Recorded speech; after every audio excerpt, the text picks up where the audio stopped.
સાગબારા જંગલ જમીન ખેડાણનો પ્રશ્ન મુખ્યમંત્રી અમેરિકાથી પરત આવે પછી હલ થવાની શક્યતા છે। મુખ્યમંત્રી પરત આવે પછી સાંસદ મનસુખ વસાવા મુખ્યમંત્રીને ફરીથી મળશે। આંદોલનના 12મા દિવસે સાંસદ મનસુખ વસાવાએ ખેડૂતોને આશ્વાસન આપ્યું હતું। સાગબારા જંગલ જમીનના ધરણા પ્રદર્શનના 12મા દિવસે પણ આદિવાસીઓની જંગલ જમીનનો કોઈ નિર્ણય ન આવતા સાંસદ મનસુખ વસાવા ખોપી ગામે ધરણા સ્થળે ખેડૂતોના સમર્થનમાં પહોંચ્યા હતા। સાંસદે કહ્યું, હવે આ જંગલ જમીનના મુદ્દાનો ઉકેલ વહેલી તકે આવશે। મુખ્યમંત્રી હાલ વિદેશ ગયા છે અને ત્યાંથી પરત આવે એટલે હું ફરી મળીશ, પણ ઉમરપાડાના લોકોને સમજાવવા પડશે। એના માટે હું મુખ્યમંત્રી ભૂપેન્દ્રભાઈ પટેલને મળ્યો હતો, એમની આખી વાત સમજાવી હતી અને 15મી ઓગસ્ટ પછી આ પ્રશ્ન હાથ ધરવાના હતા, પરંતુ મુખ્યમંત્રીને અમેરિકા જવાનું થયું છે। મુખ્યમંત્રી અમેરિકાથી પરત આવે પછી હું તાત્કાલિક એમની મુલાકાત લઈશ। અનંત પટેલ કે તુષાર ચૌધરી જે વાતો કરે છે કે મનસુખભાઈનું સરકારમાં ઉપજતું નથી અને રાજીનામું આપવું જોઈએ એવા નિવેદનને ખાલીસ જણાવ્યા હતા અને જવાબ પણ આપ્યો હતો કે મારા રાજીનામાથી ખેડૂતોનો પ્રશ્ન હલ થતો હોય તો હું રાજીનામું આપવા તૈયાર છું એમ જણાવ્યું હતું। સાંસદ અનંત પટેલને ટોણો મારતા જણાવ્યું કે અરે ભાઈ, અહીં નેપાળવાળી જગ્યા જાઓ ને તે ના ચાલે, જવાબદાર બનો। દિલ્હીના લોકોનો કેવો વિરોધ પક્ષ હતો કે ધર્મેન્દ્ર પ્રધાનનું રાજીનામું આપવું પડ્યું હતું, એવા વિરોધ અહીં કરો। જો કે મુખ્યમંત્રી આવે ત્યાં સુધી આપણે ધરણા લંબાવવા પડશે, પણ તુષાર ચૌધરી અને અનંત પટેલ જે વાત કરે છે તેમને પણ અહીં ઉપવાસ પર આવીને બેસવું જોઈએ, જેથી ઉમરપાડાના લોકો જે વિરોધ કરે છે તે ના કરે। સુરત જિલ્લા વહીવટીતંત્રએ પણ સમજવું જોઈએ અને તાત્કાલિક નિકાલ લાવવો જોઈએ। જોકે સુરતનું જે તંત્ર છે તે ધ્યાને જ લેતું નથી, તેમને નોંધ લેવી જોઈએ। સરકારે પણ નોંધ લેવી જોઈએ, કેમ કે લીલાબેને અન્ન અને જળનો ત્યાગ કર્યો છે, તેને આજે 12 દિવસ થયા છે।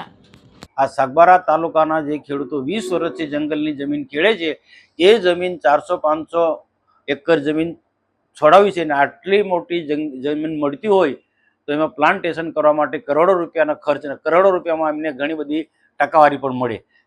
આ જ ઉદ્દેશ્યથી જે જંગલ ખાતાવાળી ઉમરપાડા તાલુકાના જે જંગલ ખાતાની અલગ અલગ સ્કીમોમાં કામ કરે છે, જંગલ ખાતાની ઘણી બધી એવી સ્કીમો હોય છે, કરોડો રૂપિયા આવતા હોય તો આ કરોડો રૂપિયા આ ઉમરપાડાના કેટલાક જંગલ ખાતા સાથે મળીને કામ કરે છે।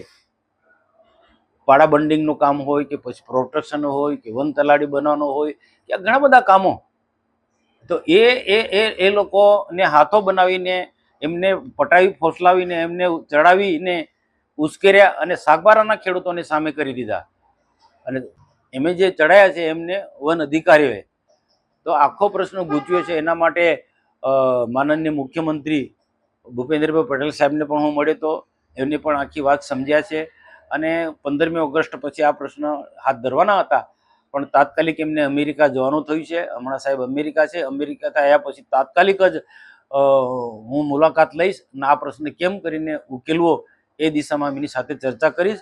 પણ મને લાગે છે ત્યાં સુધી તે વખતે પણ ઉમરપાડા તાલુકાના લોકોને સમજાવવામાં આવે અને સમજે ને સમજાવવું તો પડશે જ, બાકી તો મુખ્યમંત્રીના હાથમાં છે। કદાચ ઉમરપાડા તાલુકાના લોકો નહીં માને તો શું પરિસ્થિતિ સર્જાય એ જે તે સમય કહે છે। પણ આજે અને આ બધા સાથે બેસી અને માનનીય મુખ્યમંત્રી ભૂપેન્દ્રભાઈ પટેલ સાહેબ આવે ત્યાં સુધી કોઈક ને કોઈક રીતના આપણે 2-4 દિવસ ધરણા લંબાવવા પડશે। આ બાબતે હર્ષ સંઘવી સાહેબ સાથે પણ મારે ભરૂચ મુકામે બહુ વિસ્તૃતપૂર્વક ચર્ચા કરી, એમને પણ ચિંતા છે। પણ આખો જે પ્રશ્ન છે જે અગાઉ મુખ્યમંત્રી સાહેબ સાથે વાતચીત થયેલી છે, એટલે એ આવ્યા પછી જ આ પ્રશ્ન કેમ કરીને ઉકેલવાની દિશામાં આગળ વધુ એમની સાથે મારી ચર્ચા થઈ હતી। Bharuch foodies get ready to go mad, क्योंकि मैडोवर ग्रिल्स अब तवरा भरूच में ओपन हो चुका है। Look out, the sirens blaring. She drop it down. यहाँ सिर्फ बफे नहीं, एक फुल ऑन बारबेक्यू एक्सपीरियंस मिलेगा। मैडोवर ग्रिल्स लेके आए हैं veg unlimited buffet and barbecue party experience. This place is perfect for birthdays, anniversaries, corporate parties and family get together. यहाँ 65+ varieties of starter में live veg barbecue skewers, live chaat, hot Chinese, cold salads, fresh dough pizza, Italian pastas और main course में हर दिन different paneer सब्जी, साथ ही in house exotic bakery dessert, ice cream और बहुत कुछ। Share this reel with your squad and visit Madover Grills today. Address है Sharanam sky building, first floor, Jhadeshwar circle से तवरा रोड तरफ, Bharuch. For booking and more details call now on the mention number.